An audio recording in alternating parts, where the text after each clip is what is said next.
រាំងភ្លឺត្រចង់វងច័ន្ទផូផងអែបអង្គបំភ្លឺលោកការាំងស្មៃស្រទន់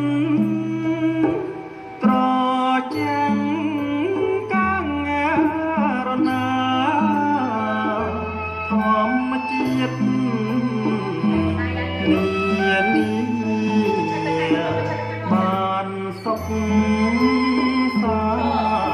នអើយមានចានពុំស្បើយកាយទុករាល់ថ្ងៃ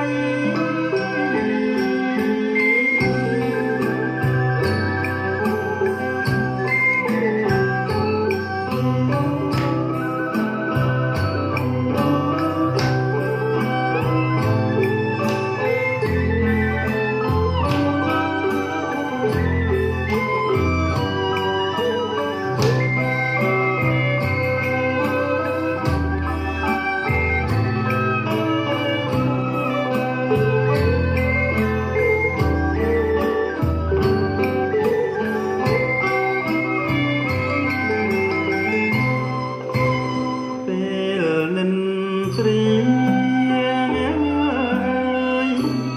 ងារកណ្ដាលរាត្រីក្រៀមក្រំហារតីព្រួយភ័យពីរឿងជីវិតបានឃើញដួងច័ន្ទឆាយយ៉ាល្អពិតអង្គអើដួងចិត្តទុកខារសាយទ្រូងផុតខ្វល់ខ្វាយរស់មានសង្ឃឹមចាំអើយចាំល្អកុំររកទឹមនៅក្នុងលោកកាចាំអើយខ្ញុំសូ